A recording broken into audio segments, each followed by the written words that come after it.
Today, we're going to talk more specifically about monopoly theory and offer some Austrian critiques of the theory as it's conventionally presented and suggest some alternative ways to think about monopoly from an Austrian perspective. I suggested a couple of readings, a chapter by Dom Armentano surveying some Austrian approaches, and for a further and more advanced reading, an article by Joe Salerno that traces the history of Austrian monopoly theory from Karl Menger's day on through the 1930s. So, just to recap what we talked about the last time, most neoclassical monopoly theory is really best understood in contrast with the neoclassical understanding of competition, with the so-called model or theory of perfect competition, which sort of has its origins in Alfred Marshall's writings, but was really perfected by Frank Knight and also by Kenneth Arrow and Gérard de Brou as they developed the most sort of formal mathematical version of competition theory. And some version of this is what's in almost all of the mainstream economics textbooks. You remember in that understanding of competition, right, it's a very highly stylized, abstract model in which you have a large number of firms, each selling a perfectly identical product, such that each seller faces a perfectly elastic demand curve. And remember what that means is because each seller's product is identical to that of every other seller, and because there are so many sellers in the market, each seller is very small relative to the market as a whole. So no seller has any ability whatsoever to influence the market, to drive the price up or drive the price down by withholding supply or by sending additional supply to the market. Every firm is a so-called price taker, meaning prices are exogenously determined, and then the firm simply reacts to those prices in the perfect competition model simply by deciding what quantity to produce. It's also assumed that everyone in the market, every seller, every buyer, has perfect information about all market conditions. And finally, and most importantly, that there's free entry and exit, meaning any seller who's not currently in the market can instantly and costlessly jump into the market. And anybody who's in the market and wants to exit can immediately get out, without having to worry about selling equipment or, abandoning a lease in the middle of the term or something like that. Complete 100% resource mobility. Anybody can get in, anybody can get out. So of course, you can see right away that this is not meant to be a description of any actual market. It's this sort of strange hypothetical construct, which unfortunately ends up being used as a welfare benchmark, and that's going to be really important in thinking about public policy towards monopoly and competition. So why does anybody care? Well, under perfect competition, according to the standard theory, the neoclassical theory, we get the best possible outcomes that you could anticipate in terms of efficiency and consumer well-being and so forth, right? First, all prices are exactly equal to the marginal costs of production because it's assumed that each seller looks at the market price, looks at his or her own marginal cost curve, and sets quantity where the marginal cost curve and the market price intersect. So every firm is producing at the level of output where for that firm, price is equal to marginal cost. Second, in the short run, firms can earn profits or losses depending on the relationship between these exogenously given prices and their average costs of production. So all firms are producing where price is equal to marginal cost, but at that level, if the firm's average costs are lower than that market price, the firm will have a positive economic profit. If the firm's average costs are higher than that market price, the firm will earn an economic loss. Now you might wonder why firms would have different cost structures. That's sort of not really explained by the theory. It's just assumed that that could be the case in the short run. Now, critical to understanding the supposed benefits of perfect competition are the long run outcomes, right? So in the long run, entry and exit drive prices to average costs so that all firms earn zero profits. What do we mean by that? That if firms are earning positive economic profits in the short run, then other firms will enter the market. And that will help to drive down the market price. Again, no individual firm can do this, but if a lot of firms enter the market, then market prices will be driven down as supplies increase, as the quantities supplied increase, the supply curve shifts to the right. The market price will be driven down, and those positive profits will be squeezed down to zero. If firms are earning a loss, if their average costs are above the market price, then firms will exit, which remember is costless. As the supply curve shifts to the left, that will tend to drive up the market price until those losses are sort of squeezed out. So in long-run equilibrium, no firms earn a profit and no firms earn a loss. Every firm just exactly breaks even and earns zero economic profits. So this is supposed to be a good thing, right? Profits are bad, right? So no firms are earning profits. All goods and services are priced at prices equal to marginal cost. So we have perfect sort of allocative efficiency. Consumers get the highest possible outputs, the highest possible market output at the lowest possible price, the price that just barely covers the average cost of production. Hooray, that sounds great from the consumer's point of view. Although actually, I was thinking, highest possible outputs, lowest possible prices sounds like Walmart maybe. But of course, Walmart is an evil monopoly. If you look at this in a picture, which you can see on the next slide, this is a version of the picture we looked at the last time, right? You've got that perfectly elastic or horizontal demand curve, which also corresponds to the firm's marginal revenue, for those of you who are interested in that little technical detail. All firms are producing where that horizontal demand curve, the market price, intersects the marginal cost curve. And in the long run, because prices will be driven up and down, they'll be driven to the point where that demand curve just hits the bottom of the U-shaped average cost curve. So there's all of the identical firms earning zero economic profits, producing where price is equal to marginal cost and where price is equal to average cost. Well, if that's competition, what about monopoly? What's the neoclassical theory of monopoly? Well, monopoly obtains when you have a market containing sellers which produce unique or differentiated products, right? Such that each firm faces a downward sloping demand curve for its product. Or to use the terminology that neoclassical economists use, each firm has market power. So market power refers to the ability to raise the price above the marginal cost. And if the demand curve is downward sloping, then the firm might have the opportunity, by selling less, by reducing output, to sort of ride up that upward sloping demand curve and be able to charge a higher price. So the assumption is that entry into this market is either completely blocked or partially blocked, right? And we'll talk a little bit more about why. But note that these barriers to entry could come from sort of formal legal barriers. It could be government-granted monopoly, but it could also be market power. Could also come from advertising, right? The firm sort of falsely, I guess, convinces consumers that its product is unique, or there are economies of scale, meaning firms that are already producing at a large scale have a cost advantage over firms that are not yet in the market, so it's very difficult or impossible for newcomers to enter. In other words, it's not just government action that blocks entry in this theory. There could also be sort of naturally occurring market phenomena that also constitute entry barriers and hence give firms market power. Now, who cares what's wrong with market power?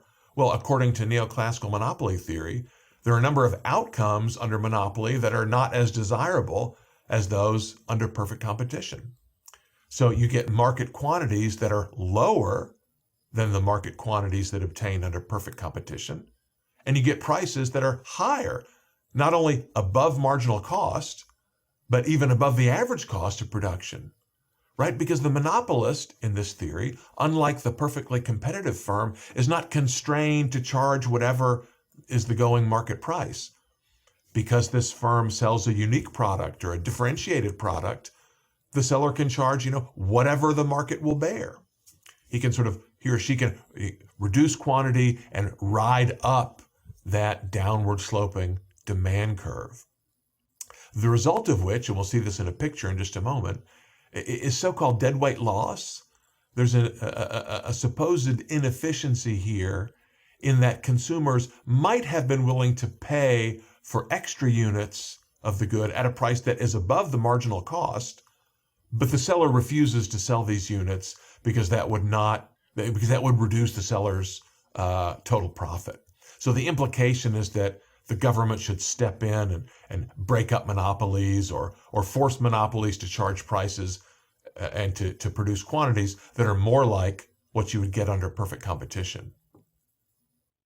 So here's a picture of a firm with so-called market power, right? You see the downward sloping demand curve, the red line, and that downward sloping green line is the firm's marginal revenue curve. The upward sloping blue line is the firm's marginal cost curve. So the monopolist, seeking to maximize profits, chooses a quantity where marginal revenue is equal to marginal cost. That's the way you maximize profit. So where you see that QM, that's the monopoly quantity, it's determined by the intersection of the upward sloping blue line, marginal cost, and the downward sloping green line, marginal revenue. But notice the monopolist does not charge a price where the green curve and the blue curve intersect. Rather, the monopolist uses that to determine the optimal quantity, then goes all the way up to PM, right? The highest price you can charge and still sell that many units, given the position of the demand curve, the red demand curve, right? So that leads to this kind of bluish purplish area. In this graph, it's labeled producer surplus, but we would normally just call that profit, right? That's the area below the price that's being charged and above the marginal cost of production at the quantity chosen by the monopolist.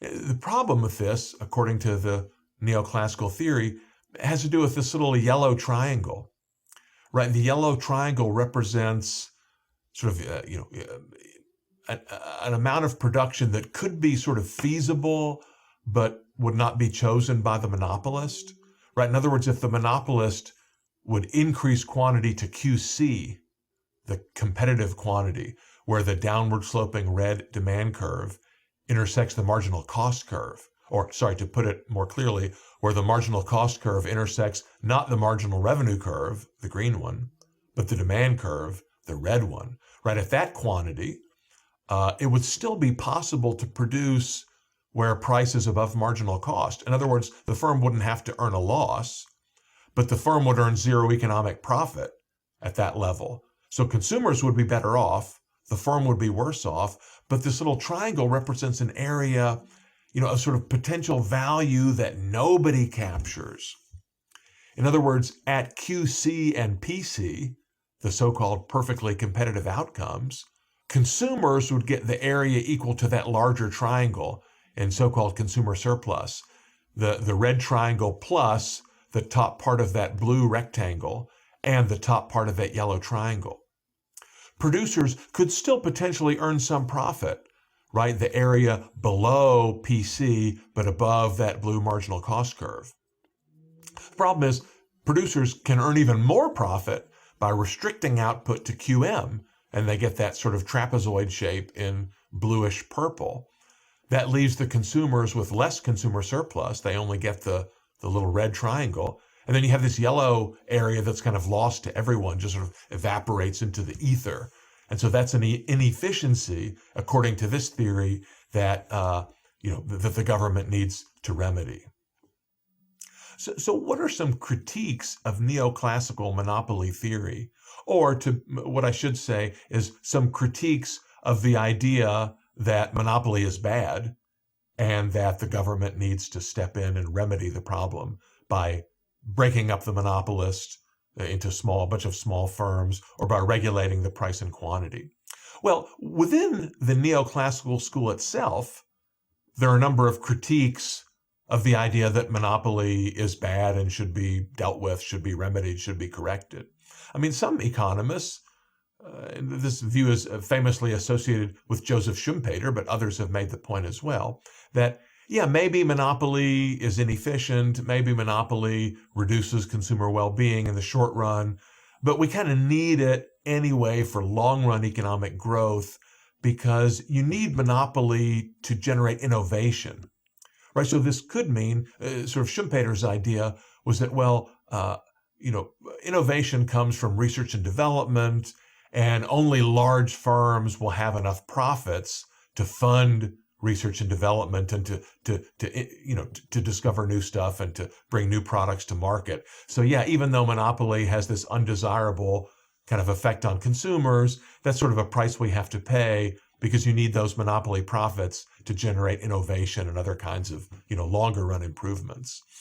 We'll talk a little bit about patents in the next lecture, but some people have also argued, yeah, I mean, if the government grants a firm a patent, that gives it a temporary monopoly, and that's bad from the point of view of the picture we just looked at. But, you kind of need to dangle those monopoly profits in front of entrepreneurs to give them an incentive to try to invent new stuff that they can patent. And, we can sort of trade those things off and say, well, maybe the benefits of having new stuff outweigh the efficiency loss and welfare loss from granting a temporary monopoly to the patent holder.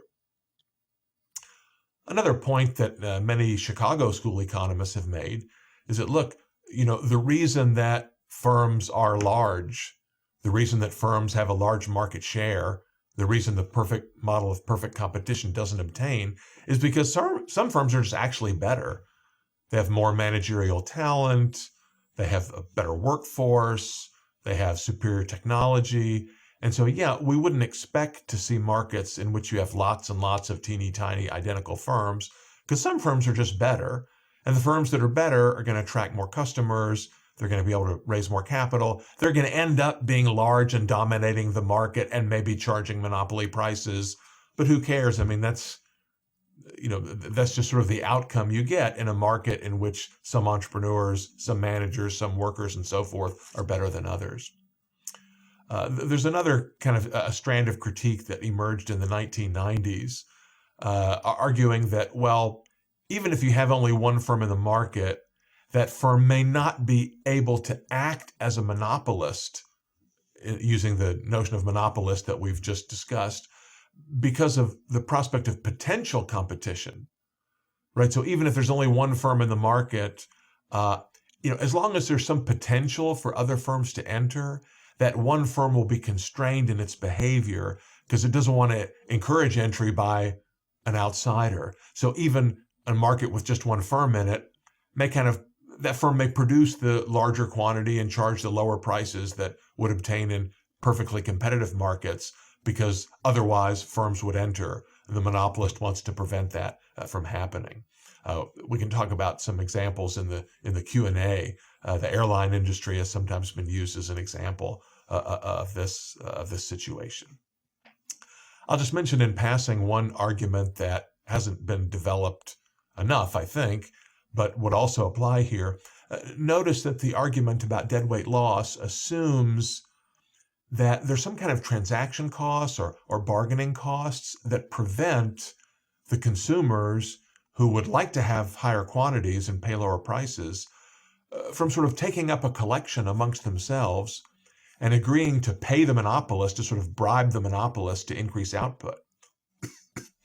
If it's true that monopoly means consumers lose, producers gain, but the consumers lose more than the producers gain, leading to this deadweight loss, then it ought to be possible for them to sort of bargain to reduce that inefficiency. In other words, the consumers can say, well, if we could convince the monopolist to produce a higher quantity and charge a lower price, we would gain, $1 million worth of consumer surplus. But the monopolist would lose $800,000 of profit. Well, can't we just raise $900,000 amongst ourselves and we'll offer that as a bribe to the monopolist to act like a perfect competitor, right? We'll just we'll write you a check for $800,000 if you'll agree to take an action that reduces your profit by $700,000. by 800 grand, but actually increases our well-being by $1 million. There's some room to bargain in the middle there. The fact that that doesn't happen suggests that it's impossible to bargain in this fashion. I'm referring to the so-called Coase theorem, which suggests that all of these inefficiencies can be bargained away if transaction costs are low. So if we think that doesn't happen, we're assuming that the transaction costs of bargaining among the consumers are prohibitively high. And they might be, but that's not necessarily so if you have a small number of large influential buyers, right? If we're talking about if the monopolist is a wholesaler selling to large and powerful retailers, those retailers might be able to persuade the wholesaler to lower its prices and increase its output, with a contractual agreement to make some kind of a lump sum payment. But what we want to really focus on here is the Austrian critiques. And Armentano, I think, does a nice job summarizing the standard theory and explaining some things that are wrong with it. So, for example, Armentano points out correctly, as I've already emphasized, that perfect competition is not only impossible, but sort of irrelevant.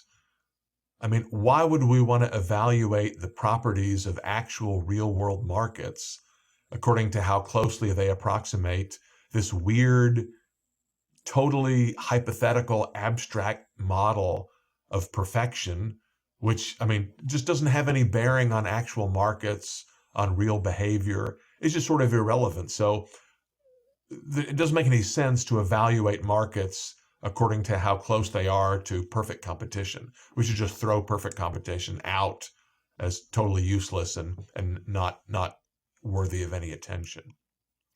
He also points out that the standard approach to monopoly takes a kind of a snapshot view, right? It assumes that competition and monopoly are states of affairs, are end states, rather than taking the view emphasized by Kirzner, and Armentano points this out, Israel Kirzner, that we can think of competition as this sort of ongoing, dynamic, rivalrous process through time, in which case, even if at this moment there's only one firm in the market charging a high price, who cares? What's more important is, how did that firm come to have that position?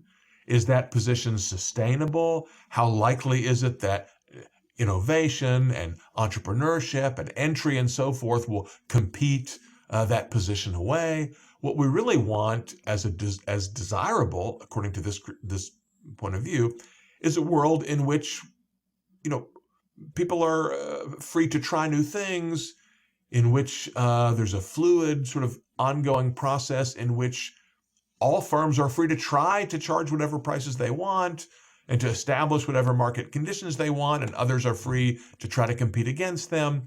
And it's the efficiency of this overall process, rather than how the market looks at any one particular snapshot moment, that we ought to be concerned about. And finally, Armentano does a good job describing problems with the neoclassical notion of entry barriers. Here I mean not legal barriers to entry, but these sort of naturally occurring economic barriers like product differentiation or economies of scale. As he points out, firms cannot force differentiated products onto the market. If a firm in fact produces a product that consumers view as distinct from those of other sellers of similar products, well, that's just another way of saying consumers prefer the characteristics of one product to another. In other words, product differentiation reflects the preferences of consumers. It doesn't impose something artificial or false on consumers. The second point is very similar.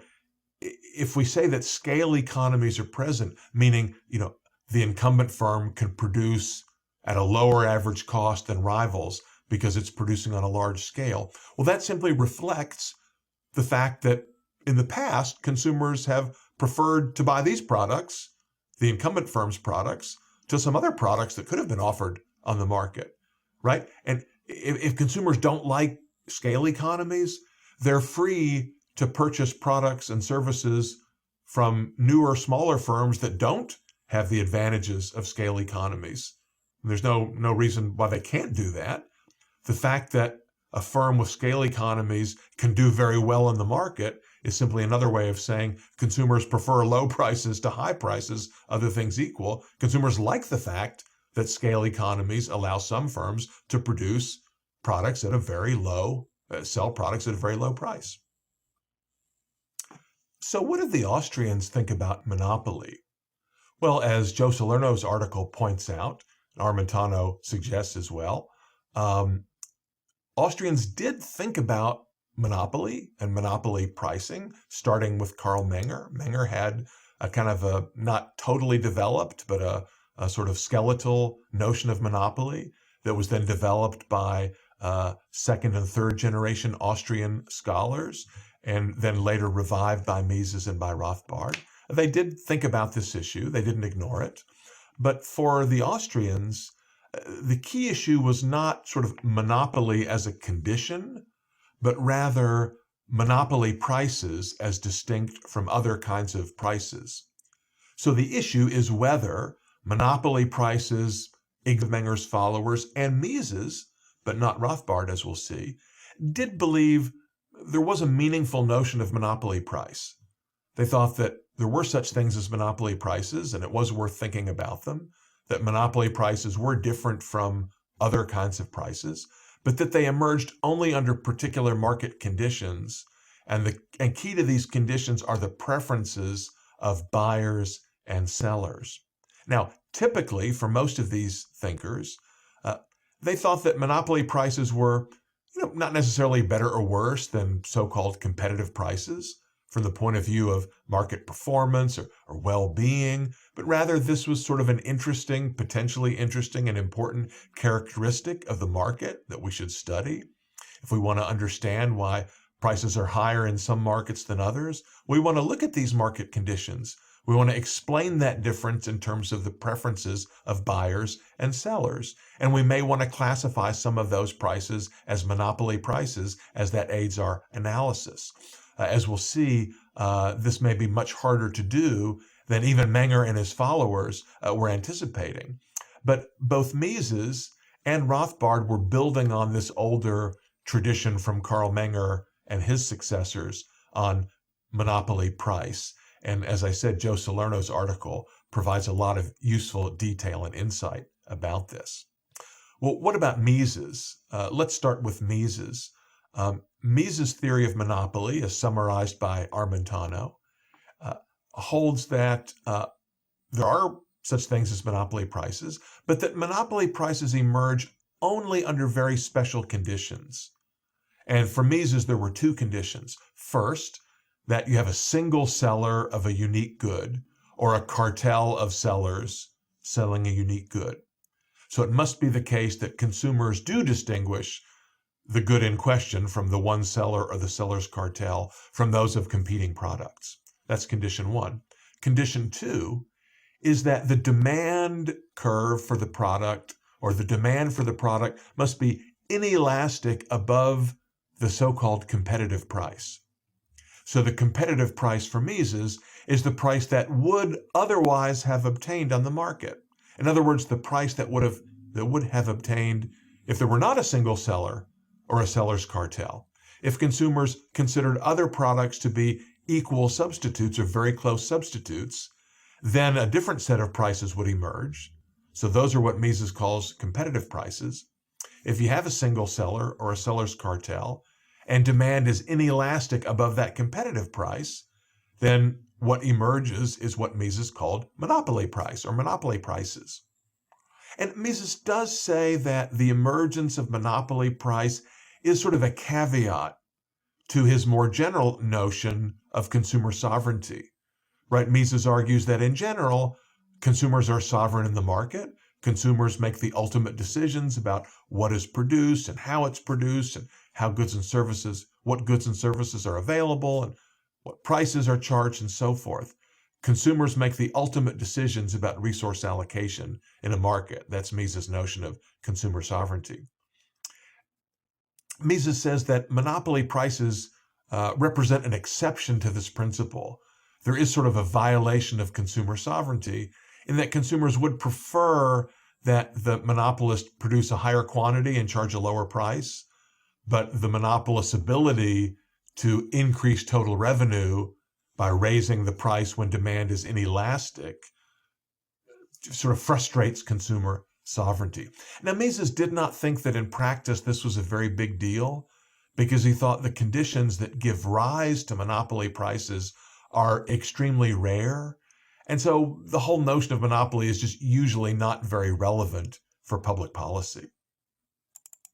Rothbard offered a refinement of Mises' monopoly theory.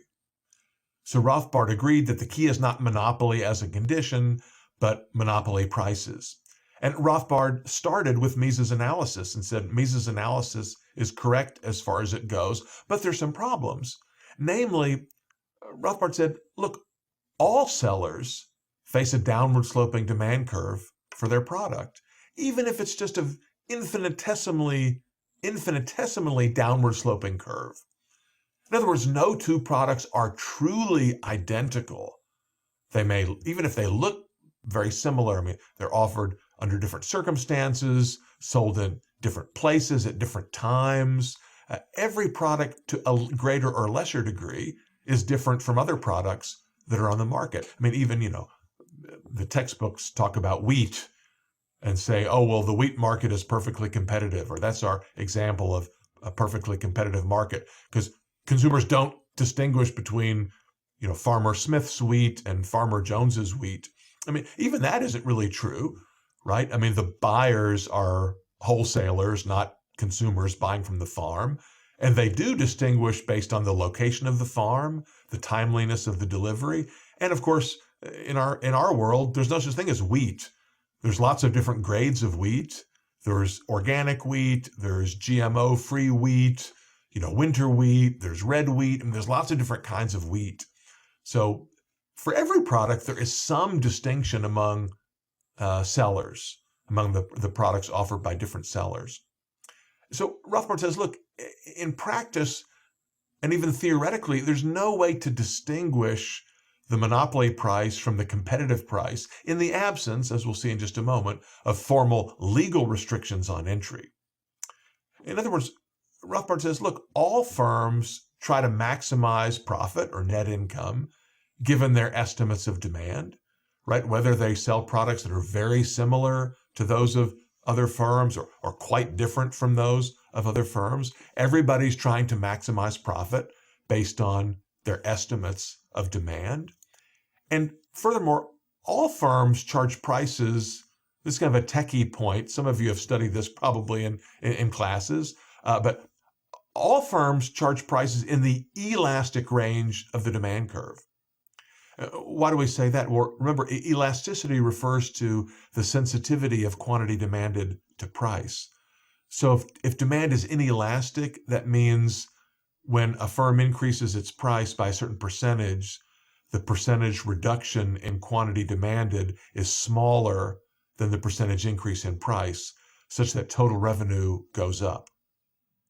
But of course, if total revenue goes up when the price increases, then all firms would want to increase their price. I mean, that's kind of a no-brainer, right? You get an increase in total revenue, and if you're reducing the amount produced, you're going to get a reduction in total cost. So your profits are always going to go up when demand is inelastic if you reduce your price when demand is inelastic, right? Firms will always keep increasing their prices until they reach the elastic part of the demand curve. So Rothbard says, I mean, for all firms, yeah, they're, at prices lower than the prices currently being charged, demand is inelastic, right? Otherwise they would keep raising their price. So how do we know that some particular price below the price that's being charged on the market is the competitive price and the current price is not a competitive price? I mean, maybe Rothbard says maybe we should say the price that is currently being charged is the competitive price, and some hypothetical lower price is like a sub-competitive price, right? In other words, according to Rothbard, there's competitive prices are simply the prices that emerge on the free market when everybody is free to enter or exit, to experiment with different technologies, to market their products in different ways. those are competitive prices. And even theoretically, we can't distinguish profits that emerge under particular conditions with profits that might have emerged under other conditions and call one a monopoly price and the other a competitive price. All prices on the free market are competitive, according to Rothbard's position. So what then, according to Rothbard, does monopoly mean? Is there any meaningful notion of monopoly? Rothbard says yes. He appeals back to the sort of common law notion of monopoly as a government grant, as an exclusive privilege that's provided by the state, right? So, for example, the state gives me a patent. So for the life of that patent in the US, say it's 17 years, no one else can produce a product that is similar to mine, or I can sue for monopoly infringement of my monopoly privilege. Or the government says, I, Peter, am the only one who can legally provide water or electricity service in a particular town. Then I have a legal monopoly on the provision of water or electricity. Or I have a license. I'm the only licensed broadcaster in my area. Or, I mean, if there's a protective tariff, let's say there are no other domestic firms that produce a product similar to mine, but there are lots of foreign firms that do. A tariff is also a way of restricting, if not completely eliminating, competition with my product. So Rothbard says, yeah, I mean, we can talk about monopoly and monopoly prices that are inefficient and harmful to consumers and to the market, but only if we refer to monopoly prices that come from special government-granted privilege. And notice that there may be less obvious sources of government-granted monopoly privilege, like certain aspects of the tax code, right? Taxes on progressive taxation on consumers, corporate income taxes, and so forth, that make it harder for new firms to accumulate capital, could be a way of protecting incumbent firms that already have large amounts of capital. Labor and environmental restrictions may impose differential costs on new firms compared to existing firms, and thus provide a degree of monopoly privilege for those incumbent firms. So according to Rothbard's view, the only meaningful notion of monopoly is a special grant that is issued by the state. And we can argue that that's an inefficiency because that's different from what would have emerged, of course, on the free market. Now, there may be ways for the market to kind of compete around a legally granted monopoly. This is a problem we'll see next time of market definition, which is a problem for antitrust policy. But even, for example, if I have an exclusive grant to supply water, through pipes in my town, I may not legally be able to prevent a customer from disconnecting from the water system and just having bottled water trucked in and having their own private, septic tank or sewage collection, which they then take away in a truck or something. So there may be ways for the market, especially with innovation and entrepreneurship, to kind of get around some government-granted monopoly privilege, but nonetheless, the privilege is harmful relative to what would have obtained on the market. So just to summarize, neoclassical monopoly theory is based on the contrast with an impossible and irrelevant benchmark model of perfect competition. Austrians, in contrast, understand competition as rivalrous interaction among entrepreneurs, investors, resource owners, and consumers.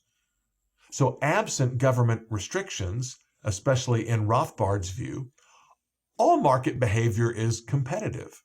There isn't any way to distinguish perfect competition from monopoly or the trust, regulation, the minimum wage, and other issues building on the discussions that we've had so far. So look forward to seeing you then.